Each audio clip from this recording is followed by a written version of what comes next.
우뚝 서기 위해서는 여러 번에 걸쳐서 이제 단련을 받아야만 했습니다. 그래서 시험을 이제 치게 되는데요.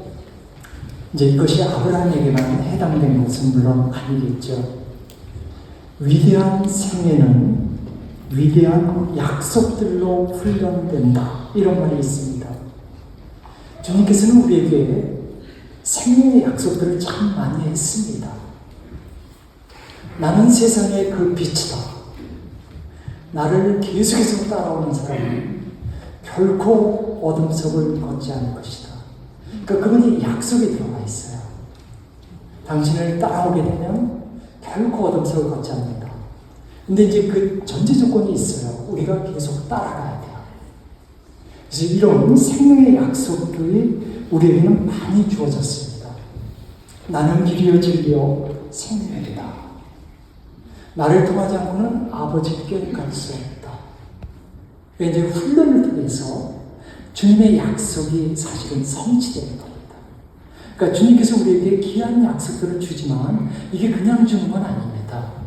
그 약속을 우리가 수령하기 위해서 우리들에서 또 훈련해야 하는 겁니다. 그러니까 위대한 생애는, 우리의 생애는 위대한 생애야. 바로 주님이 우리에게 준 위대한 약속들을 갖고 훈련받으면서. 그래서 이제 제일 먼저는 아브라함을 보는 거죠. 아브라함이 이제 믿음의 조상으로서의 위대한 생애를 살아야 하는데, 이제 이것이 주님께서 주신 약속과 함께 이루어집니다. 여기 보면 약속이 있습니다. 내가 이 땅을 너희 후손에게 주겠다. 근데 사실 아브라함의 생애에 그 땅을 갖지 못합니다. 그러면 이게 믿음의 시선이 없게 되면 이제 좌절하게 되죠. 절망하게 되죠. 주님께서 약속만 해놓고 성취하지 않으니까요. 근데 사실 주님은 성취하거든요. 결국은요. 예. 우리가 이제 예수 그리스도의 제자라고 그러는데요. 이 제자라는 단어가 이제 이쪽으로 하려고 하는데, 예, 제자. 이제 그 의미는 훈련받는 자입니다.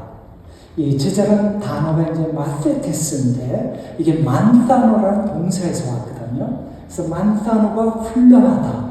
마세테스는 훈련받는 자. 영어를 보면 흔적이 나와요. 우리는 제자, 디사이플이라고 해요. 영어는 디스플레이, 벌써 설명되잖아요. 우리말은 설명이 안 돼요. 제자. 훈련받는 자라는 의미 안 주잖아요. 근데 영어를 보면 확 오죠. 디사이플, 디스플레이. 그러니까 아무래도 이제 영어는 서양 언어와 함께 했기 때문에 이제 그리스어에서도 그걸 뿌리를 찾게 되니까 금방 찾아볼 수 있는 것이죠. 그러니까 우리가 누구인가? 우리 정체성. 훈련받는 자입니다. 그러니까 우리는 제자라고 그러지만 실제 그분이 원하는 것은 훈련받는 자. 당신의 그 위대한 약속과 함께 훈련받는 자. 그러니까 그 약속이 지금 눈앞에서 성취되지 않는다 하더라도 그분이 신실한 분이기 때문에 그 약속이 성취될 걸 확고하게 믿으면서 움켜쥐는 자. 그게 이제 훈련입니다. 훈련이라는 건 항상 땀을 흘려야 되잖아요. 애를 써야 된다. 그냥 단케인 먹듯이 그럴 수는 없단 말이에요. 그래서 제자가 된다는 것, 다시 말하면 훈련받는 자가 된다는 것은 이제 훈련 없이는 또 그분의 사람이 될 수도 없다는 거겠죠. 그럼 이제 아브라함이 받은 시험을 좀 볼게요. 그 땅에 기근이 들었다. 그래서 아브라함은 나그네살이 하려고 이집트로 내려갔다. 그 땅에 든 기근이 심하였기 때문이다. 두 번에 걸쳐서 기근을 언급한 것을 보면 이 기근의 심각성이 우리에게 전달이 됩니다. 예. 그런데 이 기근은 가나안 땅에만 있었습니다. 이게 아브라함을 시험하기 위한 거였거든요. 그러니까 이제 전 세계적으로 기근이 있었던 게 아니기 때문에 아브라함이 살 길을 찾아서 이집트로 내려가죠. 예. 근데 하느님께서 이 기근은 너에게 주는 시험이다 이렇게 얘기했으면 아브라함은 약속의 땅을 안 떠나겠죠. 근데 하느님이 그런 말 안 하시거든요. 그러니까 이제 아브라함은 하느님께서 여기가 바로 약속의 땅이라고 얘기해 줬단 말이야. 근데 정작 그 약속의 땅에서 기근이 되니까 이제 자기가 살아야 될 땅이야. 움켜쥐고 내 생은 내가 책임져야 된다는 태도를 갖게 된 겁니다. 그러니까 아까부터 얘기했지만 아브라함의 모습이 사실은 우리 모습이다. 이제 마르티니 주경님도 그렇게 얘기했는데 이제 그 모습을 지금 실감하게 이제 보게 될 겁니다. 그는 1200km를 왔어요. 와서 보니까 완전히 이건 무슨 벽지야. 그러니까 뉴욕 맨하탄에서 살다가 마치 어디로 얘기해야 될까요? 아주 제가 너무 쉽게 강원도 벽지에다가 신자분한테 혼났거든요. 네. 요즘에 강원도 가장 휴양지로 뜨고 있는데 무슨 강원도 벽지냐. 네. 그런 벽지에 온 그런 사람이잖아요. 근데 엎친 데 덮친 격으로 기근까지 들었단 말이야. 아브라함이 이런 식으로 불평했을 것 같아요. 목적지도 모른 채 여기저기 방랑하면서도 당신이 주신 말씀아 내가 보여줄 땅으로 가거라 에만 오로지 의지해서 여기까지 왔는데 그런데 이게 뭔가 기껏 돌아온 것은 사람도 짐승도 살 수 없는 푸석푸석한 땅에 거기다 기근이라니 이건 약속받지 못한 땅보다도 더 나쁘지 않은가. 그러니까 아브라함 안에 이제 의심과 불평이 올라온 것이죠. 아까도 말씀드렸지만 이제 삶에는 두 종류가 있다고 했어요. 무슨 일이 벌어지든 그분의 선하심을 믿고 그분께 내어맡기는 삶이 있고 이 삶이 좀 어려워지게 되면 이제 내 의지가 꿈틀거리면서 내가 이제 나를 살려야 되는 태도가 있죠. 아브라함은 후자를 택합니다. 살 길을 찾아서 이제 움직이는 것이죠. 그래서 그가 이집트로 내려갑니다. 사실 살 길을 찾아 이집트로 내려간 것 자체를 문제로 삼을 수는 없습니다. 예. 하지만 여기서 문제가 되는 것은 뭐냐면 그가 하느님의 사람으로서 하느님의 인도를 받아야 하는데 하느님의 인도 없이 스스로 했다는 겁니다. 만약 이집트로 내려가는 게 하느님의 뜻이었다면 분명 하느님이 그 뜻을 알려주었을 겁니다. 근거들이 있습니다. 나중에 아브라함의 손자인 야곱이 이집트로 내려가야 할 때 그가 고민해요. 약속의 땅을 과연 내가 떠나도 되는가? 그랬을 때 하느님께서 말씀하십니다. 두려워하지 말고 이집트로 가라고요. 근데 우리가 이제 창세기 10장을 보면 아브라함이 이집트로 내려가는데 하느님이 등장하지 않습니다. 그가 하느님에게 물어봤다는 말도 없습니다. 그는 약속의 땅에 도착했을 때 발 닿는 곳마다 제단을 쌓아바쳤거든요. 그런데 이집트로 내려가는 길엔 제단을 쌓아바쳤다는 말은 없습니다. 그러니까 이런 것들을 통해서 이것은 순전히 아브라함이 자기 혼자서 살 길을 찾아서 내린 결정인 것을 추정하게 만드는 것이죠. 그래서 그가 이집트에 내려가는 동안 하느님이 등장하지 않습니다. 나중에 이제 등장하죠. 어마어마한 위기의 순간이에요. 그래서 이제 잠시 멈춰봅니다. 왜 하느님의 사람인 아브라함이 하느님의 뜻을 헤아려 보지도 않고 기근 때문에 무조건 이집트로 내려갔을까? 생존에 대한 두려움 때문이죠. 그러니까 생존에 대한 두려움이 되면 이 믿음이 강했던 사람들도 이 믿음이 약해져 버려요. 마치 베드로가 주님이시니까 저를 물 위로 걸어오라고 하십시오. 그러니까 풍랑이 있는 갈릴리아 호수 위를 걸어오라고 해주십시오. 하는 대단한 믿음입니다. 어느 누가 감히 저기 물 위에 발을 내디딜 수 있어요? 그가 큰 믿음을 한 거예요. 근데 이제 파도가 치는 것을 보면서 그가 물 위를 걷다가 파도가 치는 것을 보면서 주님을 놓칩니다. 주님을 놓치고 파도를 보죠. 그러면서 빠지죠. 그러니까 소리치죠. 주님 살려주십시오. 그때 주님이 그러죠. 믿음이 약한 자요. 왜 의심하냐. 그때 썼던 표현이 믿음이 약한 자야. 그러니까 생존에 어려움이 오게 되면 우리 믿음이 약해져 버려요. 그러니까 우리의 시선이 주님을 자꾸 떠나게 되는 거죠. 왜냐하면 현실이 너무 어려우니까.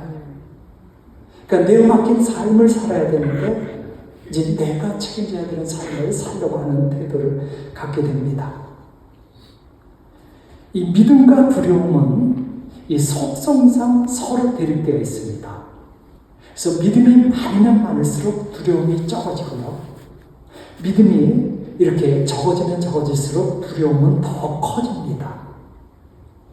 그래서 흔히 이렇게 표현합니다. 하느님은 빛이지요. 우리가 빛을 바라다 수는 없지만 독수리처럼 그래도 아무튼 우리가 그 빛을 보고 이제 살아가죠.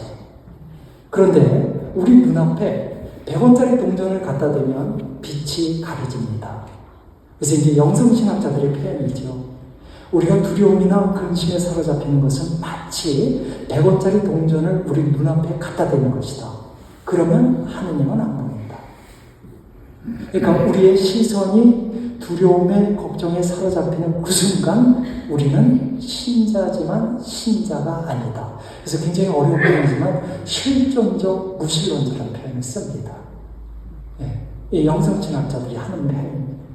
그러니까 근심 걱정은 마귀의 운동장인데 우리가 이제 삶의 어려움 속에 있을 때 이제 하느님 보는 걸 놓치고 그 근심을 바라다 볼 때 하느님은 안 보인다는 겁니다. 하느님이 도와줄 수 없다라는 것이죠. 그래서 믿음이 크면 클수록 두려움은 이제 줄어든 건데 그래서 주님께서 최후의 만찬 때도 이제 마음 산란해하고 두려워하는 제자들에게 더 이상은 마음 산란해하지 말아라. 하느님을 믿어라. 나를 믿어라. 그러니까 이 해결책이 믿음밖에 없다라는 겁니다. 삶에서 어려움을 겪을 때 그러면서 이제 계속 힘들어질 때 해결책은 믿음밖에 없다라는 겁니다. 믿음의 회복이라는 것이죠. 17세기에 이 폴리네시아에 항해했던 그 선장들의 항해 일지를 보게 되면 이 두려움이 얼마나 무서운가를 실감나게 합니다. 정말 그 몇 개월에 걸쳐서 때로는 몇 년에 걸쳐서 이 선원들이 이제 항해를 하면서 지칠대로 지쳤죠. 이 백인들. 근데 이들이 육지에 닿는 그 순간 사실 이들은 힘이 별로 없어요. 원주민들이 당연히 이들을 상대할 수 있는데도 불구하고 원주민들은요 그대로 이들에게 복종했고 죽임을 당했습니다. 왜냐하면 백인을 한 번도 본 적이 없던 이 원주민들은 백인들이 내리니까 신이 왔다고 생각했습니다.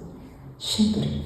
그래서 두려움 속에서 그냥 무방비상대로 당한 것이죠. 그러니까 두려움이 주는 효과입니다.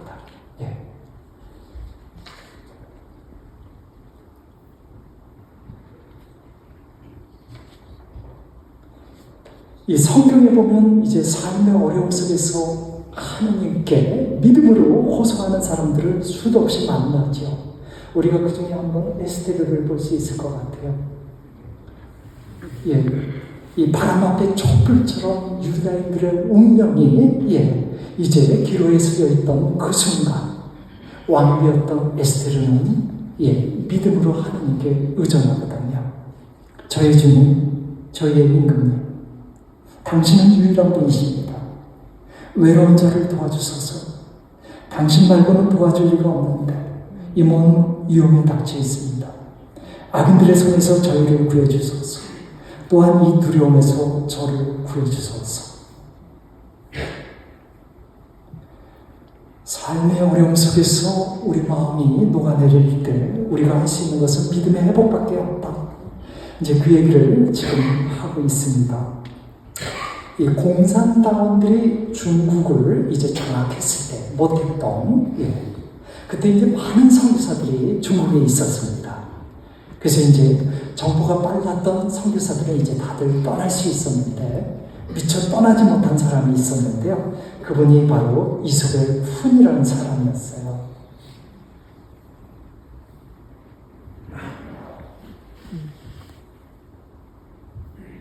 이소벨 훈, 저측에 보면 나오는 내용인데요.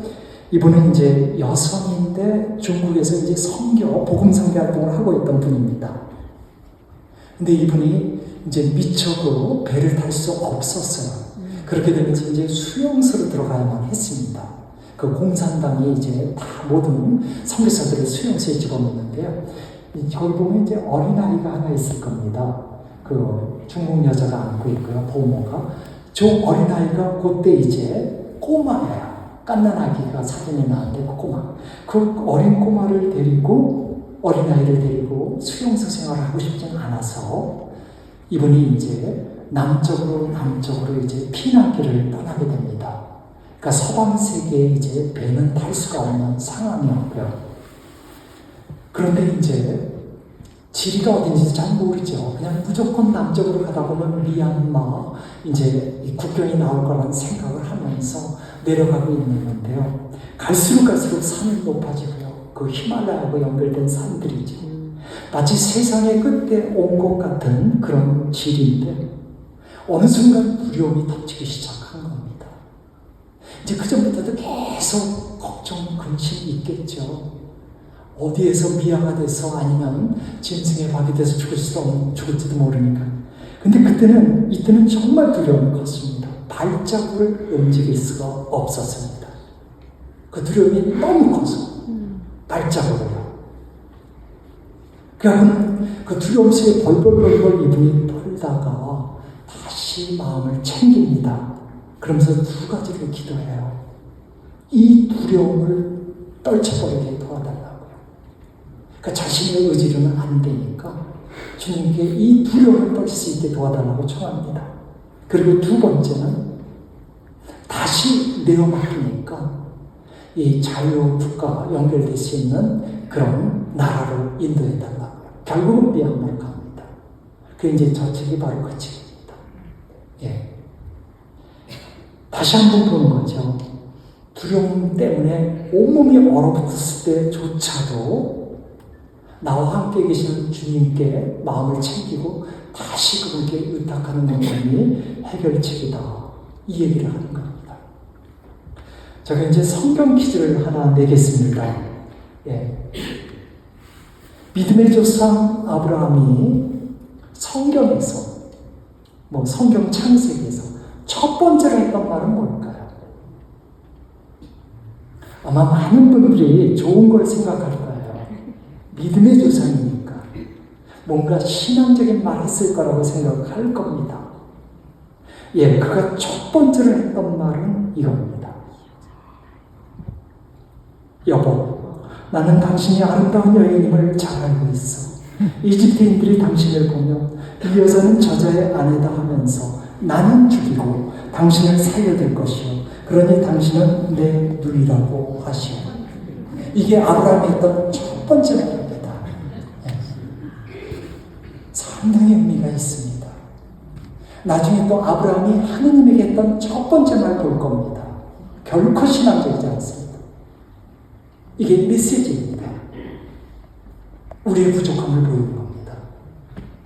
그가 지금 생존의 위협 속에서 참으로 치사하고 정말 겁나는 모습을 보이는 것이죠. 당신을 내 누이라고 하시오. 이게 무슨 뜻이겠어요? 이집트 누구든 나의 아내를 데려가도 나는 상관하지 않겠다. 내 목숨만 살려주는 그 뜻이잖아요. 예. 그러니까 아내의 미모로 인해서 자기 자신이 죽임을 당하는 게 이제 두려운 거예요. 그전에는 기근 때문에 죽을까봐 두려웠고요. 이 두려움은 항상 그 눈동을처럼 불어나거든요. 이제 또 다른 두려움이 온 건데 또 다른 두려움은 이제 자기가 죽을 거라는 거죠. 이쁜 아내로 인해서요. 아내가 이뻤던 것은 맞습니다. 그러니까 아브라함이 제 눈의 안경이라고 자기 아내 사라를 막 이쁘게 본 거 아닙니다. 진짜 이뻤습니다. 예, 근거가 있어요. 파라오의 대신들이 사라이를 보고 파라오 앞에서 그 여자를 칭찬하였다. 그리하여 그 여자는 파라오의 궁녀로 불려갔다. 얼마나 이뻤으면 자기들이 이 표현이 좀 죄송한데 자기들이 갖는 게 아니라 대신들이. 그러니까 우리나라에서도 옛날에 보면 진상품이라는 게 있죠. 가장 좋은 건 임금인 거예요. 그러니까 이 대신들이 봤을 때 너무 혹해도 너무 아름다우니까 감히 엄두를 못 내고 파라오에게 한 거죠. 그렇기 때문에 아브라함이 사실은 근거 있는 두려움이에요. 자기를 죽일 수 있죠. 여자를 데려가기 위해서. 파라오조차 반할 수 있는 여자니까. 예. 이런 맥락에서 아브라함을 꼭 비난할 수는 없지 않겠나 이렇게 생각할 수 있습니다.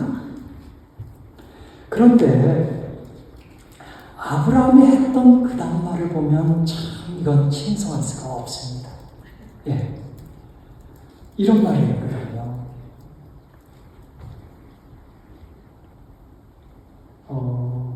그래서 당신 덕분에 내가 잘 되고 또 당신 덕택에 내 목숨을 지킬 수 있게 해주십시오. 이 말은 하지 말았어요.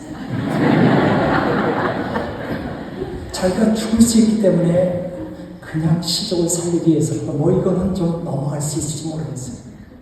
근데 어떻게 또 저런 말을 합니까? 그러니까 남의 아내를 주면서 그 대가로 자기가 잘 살아야겠다는 말을 하니까. 근데 이게 아브라함의 모습이면서 우리 모습이라는 거예요. 네. 우리 안에 양면성이 있다면 우리는 이제 믿음의 조상 아브라함은 대단한, 사실 이제 저는 여러분들 앞에서 아브라함을 자꾸 이제 인간의 모습을 가진 걸 보여주게 될 거예요. 실망할 수도 있어요. 근데 사실은 그 진짜 이유는 뭐냐면 하나님을 보이고 싶은 거거든요. 하나님은 그런 우리를 이끌어가는 분이거든요. 아브라함의 양면성 안에서요. 그러니까 아브라함의 강한 모습, 약한 모습, 신앙적인 모습, 비신앙적인 모습, 윤리적인 모습, 아주 비윤리적인 모습이죠. 이타적인 모습과 또 이기적인 모습이죠. 근데 이런 양면성을 성경에 나오는 위대한 인물들은 몽땅 보여주고 있습니다. 우리가 다윗을 성왕이라고 부르죠. 그가 하느님을 바라다보면서 순결한 마음으로 시편을 지었습니다. 그가 음욕을 품고 부하장수의 아내를 바라다보면서 부하장수의 아내라는 거 알고도 데리고 오게 합니다. 이게 이제 그의 양면성이고요. 이런 양면성을 이제 성경 인물들은 하나같이 보이고 있고, 사실 우리 안에도 그러한 양면성이 있다는 걸 보여주는 것이죠. 예. 그래서 위대한 성인들이라는 책에 보면 서두에 이런 말이 나옵니다.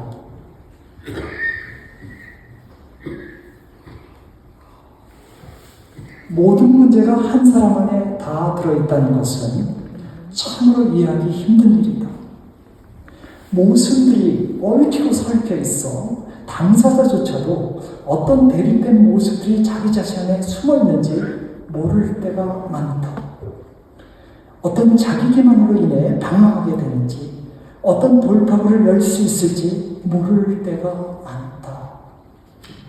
그러니까 가난한 영혼, 겸손한 영혼이 될 수밖에 없는 우리 모습을 얘기합니다.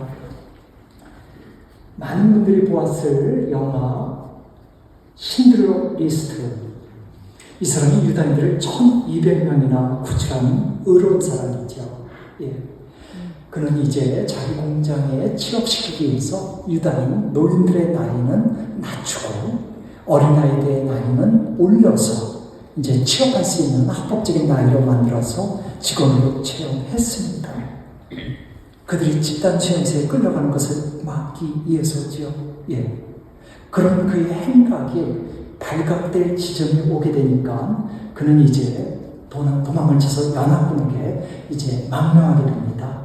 근데 그가 연합군의 그 망명을 청하면서 하는 말이 있어요. 나는 더 많은 유다인들을 구할 수 있었는데, 내가 내 차만 팔았어도 10명을 더 구할 수 있었는데, 그리고 금가락지를 보이면서 내가 이 금반지만 팔았어도 1명을 더 구할 수 있을 텐데, 상당히 고결한 인간입니다. 영화로 그게 또 보여지죠. 근데 그럼 그가 정말 이렇게 고결한 인품을 갖고 계속 살았을까? 아닙니다. 그는 여색을 탐했고요. 술주정뱅이였고요. 그 다음에 다른 사람의 도움이 없이는 살아갈 수 없는 거렁뱅이가 됩니다. 이 신드러 이분을 통해서 꼭 살아난 유다인들이 감사한다는 의미로 그에게 이제 기념품을 만들어줬는데 금으로 그것도 술값에 쓰자고 팔아버립니다. 예. 그러니까 남을 살리기 위해서 자기 유혹까지 무릅썼던 그렇게 고결한 인간인데, 또 이 인간이 또 다른 양면을 갖고 있다는 거예요. 그러니까 우리 인간은 우리 안에 선과 악이 공존하고 있습니다. 그러니까 우리 모두는 아담의 후예예요. 그리고 우리 모두에는 가인의 피가 흐르고 있고요. 그래서 이제 교회에서 하는 말이 있죠. 타락한 본성. 그러니까 우리가 세례를 받고 하느님의 자녀가 되었다 하더라도 여전히 옛사람은 우리에게 영향을 미쳐요. 그래도 우리는 구원받은 존재죠. 다만 우리가 이제 옛사람을 벗어나서 새사람, 그리스도 예수님의 모습을 우리 안에 형성하는 이제 그런 수고를 계속 해야 되는 거죠.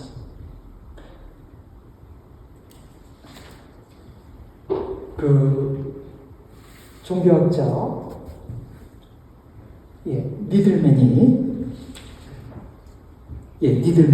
그가 왜 우리는 선할 수 없는가 해서 이제 펼치는 말이 있어요. 그게 이제 바로 우리 안에 있는 양면성이야.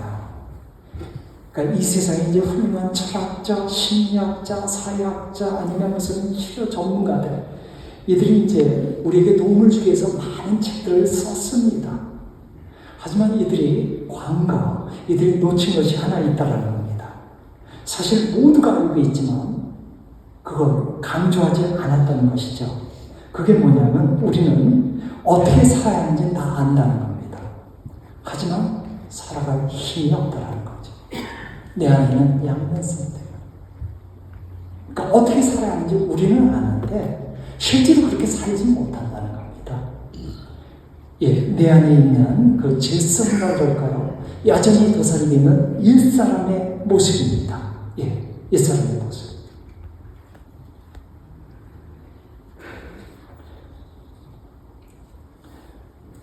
여기서 이제 우리는 하느님 앞에 다시 한번 의탁할 수밖에 없다는 걸 배우게 돼요. 우리 안에 있는 그 죄스러운 모습이 그분의 은총 앞에 노출될 때만 우리는 변화될 수 있거든요. 새 사람이 될 수 있거든요. 그러니까 우리 의지로 되는 것이 아니라 우리가 가난한 영혼이 돼서 그러한 모습을 정직하게 그분 앞에 내놓을 때 그분이 이제 치유자가 될 수 있거든요. 그래서 이제 그 점을 우리가 하나 배울 수 있고요. 이 아브라함의 이런 모습 앞에서 또 우리의 그런 모습 앞에서 우리가 뭘 지금 봐야 되는가?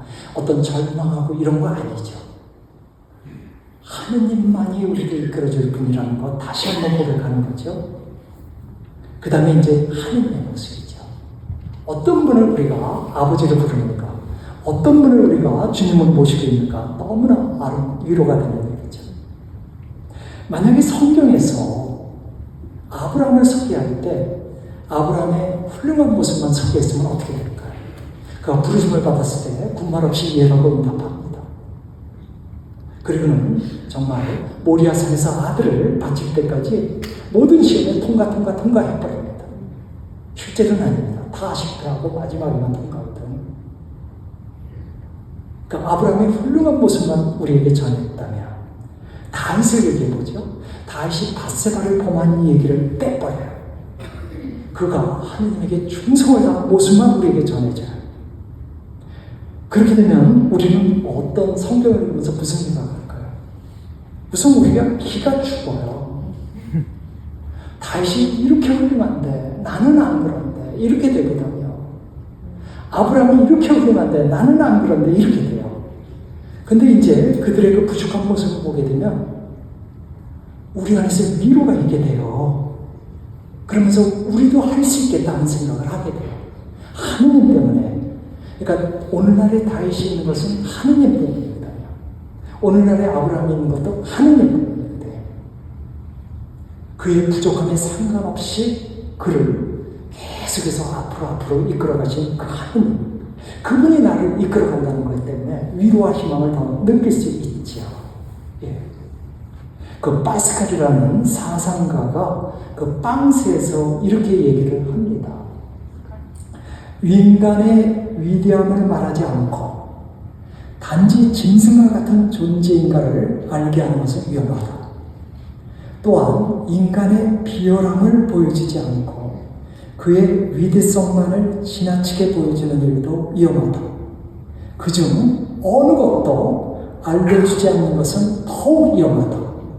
그러나 둘을 다 밝혀주는 것은 매우 유익한 일이다. 지금 저는 그 얘기를 한 겁니다. 우리의 모습 둘을 다 얘기하는 겁니다. 내 안에 어떤 훌륭한 모습을 볼 때는 당연히 하나님 앞에서 찬양 드릴 수 있고요. 내 안에 그런 비참한 모습, 어두운 모습을 볼 때는 이제 절망보다는 그분의 자비와 은총에 나를 내어 맡기는 것이죠. 바로 바오로 사도가 그렇게 했습니다. 나는 내가 바라는 것을 하지 않고 오히려 내가 싫어하는 것을 합니다. 나는 선을 바라면서도 하지 못하고 악을 바라지 않으면서도 그것을 하고 맙니다. 나는 가요 비참한 인간입니다.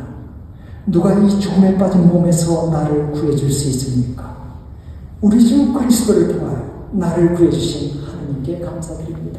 여기 바오로가 보면 자신의 그 이중적인 모습 앞에서 내가 뭘 하겠다는 말 없습니다. 이 비참한 내가 어떻게 살아갈 수 있을까? 바로 그리스도 예수님이죠. 사실 우리의 신앙생활은 그렇게 어렵진 않습니다. 내어 맡기는 거, 그냥 맡기는 겁니다.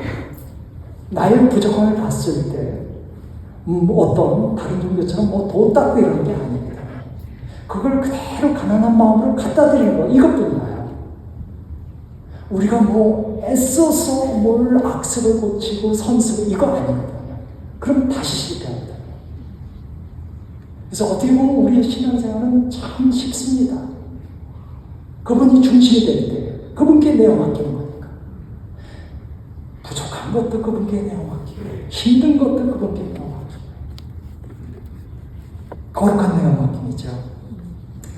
요약을 해볼게요. 아브라함이 부르심을 받았어요. 그가 부르심을 받을 때 원래 완벽한 인간이기 때문에, 도덕적인 인간이기 때문에, 너무나 훌륭하기 때문에, 영웅이기 때문에, 그래서 부르심 받은 거 전혀 아니라는 겁니다. 그는 속물입니다. 다만 부르심에 응답했어요. 우리도 응답했죠. 그쵸? 중요한 것은 아브라함이 어떤 인간이냐는 중요하지 않습니다. 하느님입니다. 우리가 어떤 모습을 보이든 하느님은 우리를 끝까지 책임질 거라는 겁니다. 그래서 그분을 떠날 수 없는 것이죠. 그러니까 사실 아브라함의 생애를 본다라는 거, 야곱의 생애를 본다라는 건 하느님을 보는 겁니다, 사실은. 예. 하느님과 아브라함 같은 경우는 굉장히 비열한 모습을 통해서 하느님의 선하심이 드러나고요. 야곱 같은 경우는 진영을 통해서 지나친 진영이죠. 하느님의 또 모습이 드러나고요. 이제 잠시 사람 미모로 넘어갈게요. 좀 전에 사람 미모, 아브라함이 그래서 두려워했다고 그랬는데요. 아브라함이 이집트에 들어갔을 때 이집트인들이 보니 과연 그 여자는 매우 아름다웠다. 매우라는 단어를 넣었어요. 예. 그래서 아까도 말씀드렸지만 이 대신들이 이 사라의 미모에 반해서 자기 집에 데리고 간 것이 아니라 파라오에게 이제 마치 진상품을 바치듯이 바쳤다는 것이죠. 사람은 천연 미인이에요. 그 당시에 화장법이 이집트에서는 보편화되어 있었습니다. 예. 그래서 이제 다들 화장을 하고 있었는데 이 유다인들은 그 당시 화장을 안 했죠. 그러니까 천연미인이라고 할 수 있겠습니다. 그러니까 파라오는 매일같이 진하게 화장을 한 여자들만 보다가 화장빨이 전혀 없는 이 천연미를 가진 사라를 보고 이제 완전히 반해버린 겁니다. 근데 이렇게 파라오까지 반하게 만든 사라의 나이가 66살입니다. 예, 이 66살이라는 건 어떤 근거로 나왔냐면 사라가 아브라함보다 나이가 10살이 어리다고 나옵니다. 그런데 아브라함이 75살에 부르심을 받아요. 그러면 그 당시에 부르심을 받을 때 사라 나이는 65입니다. 예. 그리고 이제 아브라함이 저기는 600km 되어 있지만 1200km죠. 우르에서부터, 근데 이제 조금 설명이 필요한데요. 아브라함이 첫 번째 부르심에 응답을 못해요. 제가 이 자리에서 너무 학문적으로 안 가려고. 그래서 아무튼 아버지와 함께 하란에 좀 몇 년 머물러 살아요. 그러다가 아버지가 돌아가시고 그래서 600km라는 거예요. 하란에서 또다시 두 번째 부르심을 받게 돼요. 그러니까 그는 첫 번째 부르심에서 이미 실패한 겁니다. 우리들도 많이 그렇잖아요. 신앙생활 뜨겁게 하다가 어느 순간 냉담자 되잖아요. 아브라함도 그랬던 거예요. 예. 첫 번째 부르심에서 실패하고, 아무튼 그래서 두 번째 부르심을 하나에서 받을 때 600km. 어쨌든 600km를 걸어서 온다면 시간이 꽤 흘러가겠죠. 적어도 뭐 몇 달은 가겠죠. 그러니까 서울과 부산을 왕복 4시간 하는 건 4번 하는 거니까요. 예. 아무튼 그래서 제가 한 살 더 잡았어요. 65에서 한 살 더 66. 그러니까 도착하자마자 기근을 만났거든요. 그러니까 뭐 66 정도면 안전할 것 같아요. 네. 그러면 66의 나이에 이렇게 천하의 문남성들을 설레게 할 수 있을까? 이거 질문 올 수밖에 없잖아요. 그렇죠? 예. 근데 이 평준화라는 거 들어보셨죠? 이 나이별로 해서 평준화라는 거 있잖아요. 예, 그래서 제가 여자만 뽑아봤어요. 예, 여자 나이별로 평준화인데요. 자세히 잘 안 보일 거예요. 저도 잘 안 보여요. 예, 잘 안 보이는데 여기 뭐냐면은 여기 여자 나이 50이 되면 이쁜 여자, 못생긴 여자 없다라는 거예요. 둘 다 똑같아요. 예. 그러니까 미모의 평준화는 이미 50대 이루어진다는 거예요. 여러 가지 뭐 평준화가 많은데요. 예, 미모의 평준화가. 그러면 50대 단위로 66세 여성이면 이게 질문이 갈 수밖에 없다는 거예요. 그리고 이거에 대한 대답이 없으면 창세기 내용이 황당해지는 겁니다. 너무나. 예. 그런데 그 당시의 비문들을 보게 되면 놀랍게도 나이가 다 많아요. 이집트의 파라오, 6번째 파라오였던 빼삐 2세는요, 94년간 이집트를 통치했어요. 94년간. 깐나나기 때부터 통치했다 해도 이건 대단한 거잖아요. 94년.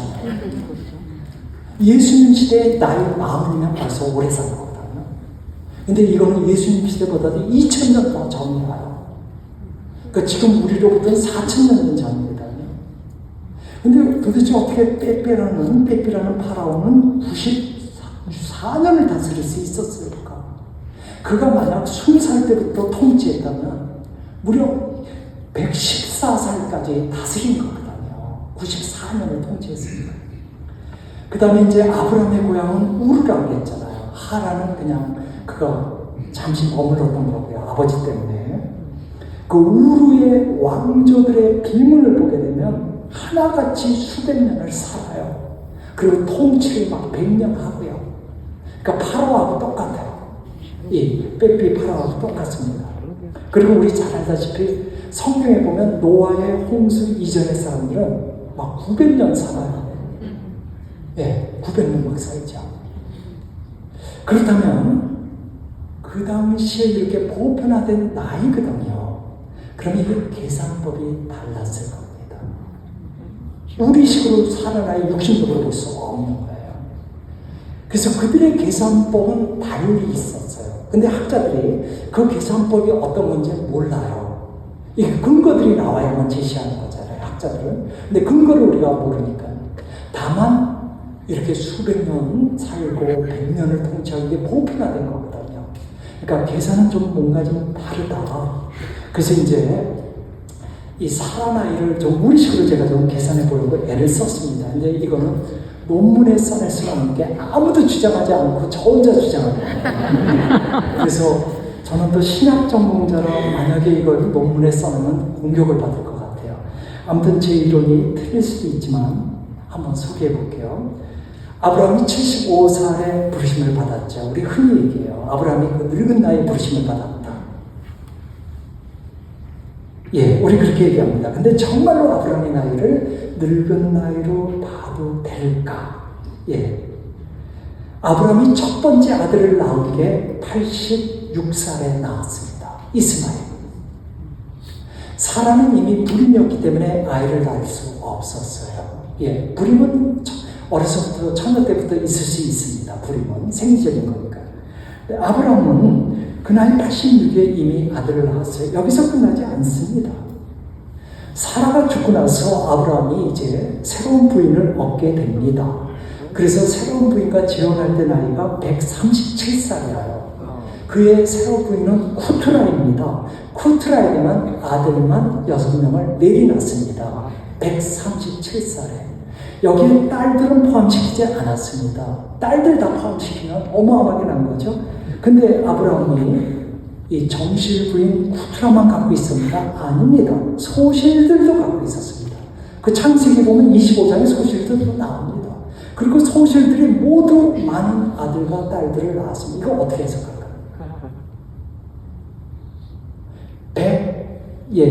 137살부터 시작한 거예요. 그래갖고 수십 명의 자식을 낳은 거예요. 그러니까 아브라함이 나이 들어서 부르심을 하고 떠났다. 아닐 겁니다. 그렇지 않을 겁니다. 그래서 이제 아브라함과 사라의 나이를 아주 간단히 계산할게요. 2021년 12월 15일 보건복지부 발표를 제가 보았습니다. 그랬더니 대한민국 남자들의 기대 수명은 80살입니다. 여자들의 기대 수명은 86세고요. 이게 2년 전 통계니까 저도 얼마 안 남았어요, 지금. 근데요, 건강 수명은 더해요. 저는 이미 오버했어요. 대한민국의 남자 나이 건강 수명은 66살까지예요. 그 다음부터 침대에 누워있던 소리예요. 그리고 여자들의 건강 수명은 이제 좀 더 많아요. 예. 근데 지금 우리가 이제 아브라함을 보려고 하는 건데요.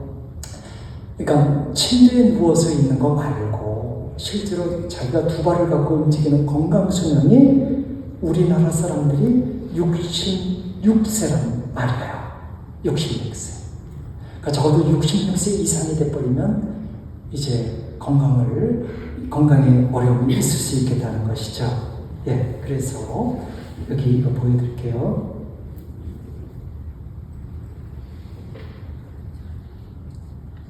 아브라함이 부르심을 받을 때 나이가 75죠. 그가 죽을 때 나이가 175입니다. 그러면 75는 175에서 계산하면 43%의 인생을 살았을 때입니다. 예. 그런데 우리나라 한국 남자의 건강수명은 66살이라고 했죠. 그럼 66에서 43%를 빼면 28살입니다. 아브라함 28살에 부르심을 받았어요. 왜 그 기대수명 80세를 계산 안 하고 건강수명을 계산했지? 그 당시에는 병에 걸리면 그냥 죽는 겁니다. 우리처럼 현대의학의 도움을 받아서 막 10년 동안 살리는 게 아니거든요. 그래서 건강수명으로 계산한 겁니다. 예. 그래서 이 이론이 맞는지 틀린지 모르겠지만 그래도 이성적으로 와요. 아브라함이 26살 당연히 떠나시겠지. 나는 미국에 이민 올 때 38인데 예, 대단한 거죠. 아브라함보다 더 나이가 들었으니까. 그러면 사라 나이는 몇 살인가? 이런 식으로 계산하니까요. 사라 나이는 방년 23세.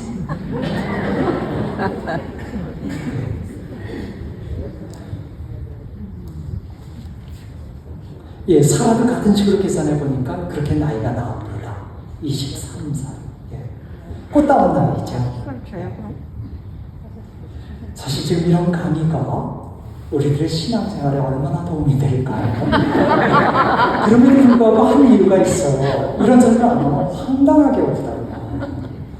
이 구약의 인물들의 나이가 너무 황당하게 오고 옛날 얘기같이 오고 그러면서 이제 그 메시지조차 우리가 다 버릴 수 있거든요. 그런 면에서 제가 좀 설명한 겁니다.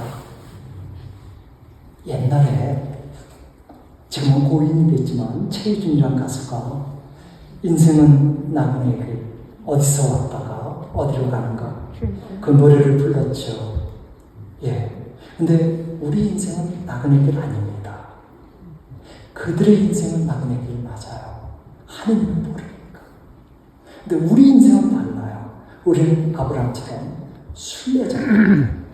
그러니까 우리는 나그네길을 걷는 게 아니라 순례길을 걷고 있어요.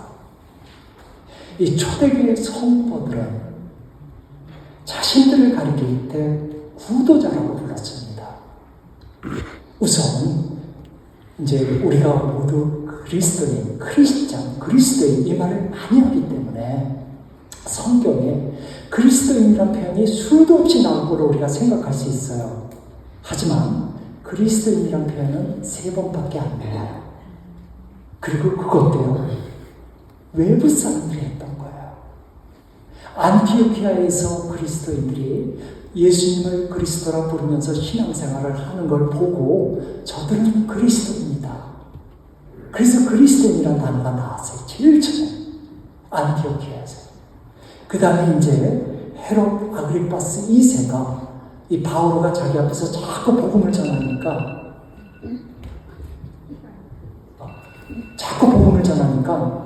이렇게 멸시하는 죄로 너가 나를 그리스도인으로 만들려고 하느냐. 그래서 성경에 그리스도라는 단어는 3번밖에 안 나와요. 우리 성도들은 자기 자신들을 가리킬 때 그리스도인이란 말을 쓴 적이 없어요. 예, 지금 메시지는 그 얘기야. 그럼 무슨 표현을 썼는가? 예, 바로 이 표현을 썼어요.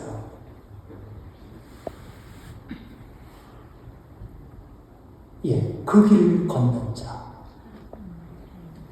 예, 바울과 이제 그 길에 속한 이들을 붙잡으러 다녔습니다. 그리고 프리스키라와 아킬라가 아폴로라는 젊은이에게 하늘의 길에 대해서 더 자세히 설명해 줬습니다. 그래서 바울가 예루살렘에서 체포됐을 때 자기는 그 길을 걷는 자를 박해던 자라고 해요. 그래서 신자들이 스스로를 가리킬 때 썼던 용어가 그 길을 걷는 자예요. 그리고 신자들 사이에서 서로를 부를 때 썼던 용어는 형제자매였어요. 여기서 형제자매라는 것은 혈육이라는 뜻이에요. 그 단어가. 그러니까 밖에서는 그렇게 안 쓴 거예요. 밖에서는 이제 아델포스 하는 진짜 혈육을 가리킬 때만 써요. 근데 예수님 안에서 우리는 혈육이 됐다는 거예요. 예, 이런 용어들도 중요할 것 같아요. 제 생각엔. 우리가 쓰는 용어들. 그래서 그 길을 걷는 자, 이걸 우리식으로 바꾸면 구도자죠. 길이라는 단어가 한자어로 보자예요. 보, 그래서 그 길을 걷는 자, 구도자죠. 다시 말하면 순례자죠. 그러니까 우리는 이제 나그네 길을 걷는 존재가 아니라 순례 길을 걷는 존재다. 지금 이 얘기를 하는 겁니다. 나의 정체성을 다시 한번 확인하는 것이죠. 그분이 우리를 부르실 때 당신을 따라오라고 명령했습니다. 따라오라고요. 그러니까 우리의 몫은 따라만 가면 됩니다. 이 복음서에 보면 한 80번 예수님의 지자들 앞에서 따라오라는 말을 합니다. 그런데 명사형은 없습니다. 그러니까 동사만 80번 나옵니다. 그러니까 따라감 이런 명사는 없어요. 그들은 따라갔다. 나를 따라오너라. 이런 식으로 동사만. 이건 무슨 의미냐면 이 따라간다는 것은 멈춤이 없이 계속해서 따라가야 한다는 겁니다. 그래서 실제로 계속적으로 따라간다는 그런 의미입니다. 그러니까 순례의 길에서 멈춤은 있어서는 안 됩니다. 코로나 때문에 정말 한국 같은 경우는 많은 분들이 멈춰거든요. 일단 신앙생활 본인들은 한다고 하지만 성당이 안 합니다. 저는 그걸 멈춘 걸로 봅니다. 우리가 50보 멈출 때 50보 후퇴한 것처럼 생각할 수 있습니다. 그러니까 계속 걸어갔다면 50보를 걸어갔는데 50보 걸어가는 동안 안 걸어갔어요. 그럼 50보 후퇴인가? 아닙니다. 이것은 영원한 후퇴입니다. 아마 교회 여러분들도 경험해 봤을 거예요. 매일같이 기도 생활을 하다가 어느 날 몸이 좀 찌뿌둥해서 기도 생활을 안 해요. 오늘은 예의적으로 하지 말자. 그럼 그 다음 날도 안 합니다. 이게 우리 그리스도인들은 멈춤이 아니에요. 이게 완전히 후퇴고 영원한 후퇴야. 그러니까 미사, 오늘은 너무 바빠, 너무 피곤하지, 오늘은 빠져. 그러면 다음 주 가기 굉장히 힘들어요. 이런 식으로 설명해 볼까요? 누구나 물속에 들어가면 웬만하면 일부는 있을 수 있어요. 웬만하면. 근데 1분만 더, 그럼 죽어요. 이게 그냥 템포가 아니에요. 그러니까 영적인 걸음에서 멈춤이라는 건 그냥 멈춤이 아니에요. 마치 하늘을 나는 새가 날개짓을 멈추면 어떻게 되죠? 기류도 없고 멈춰 추락하는 거죠. 그게 우리의 신앙생활이에요. 80번 따라가다라는 단어가 나오지만 단 한 번도 명사가 없었다. 이 성령께서 감도해서 쓴 성경은 메시지를 그런 식으로 전달하거든요. 그러니까 계속해서 따라가야 하는 것이지 우리 기분에 따라 감정에 따라 어떤 때는 멈추고 그게 영원한 멈춤이라는 것이죠. 그래서 저는 이 코로나 이게 빨리 회복돼야 된다고 봐요. 여러분들이 아니라 한국 같은 경우 지금 너무 늦으니까요. 그래서 첫 번째로 이제 오늘 강의를 정리하면서 우리는 이제 순례길을 걷는 존재로서 그분을 따라가는 거거든요. 내어 맡기고 그 따라가는 것에 멈춤이 있어서는 안 되겠다.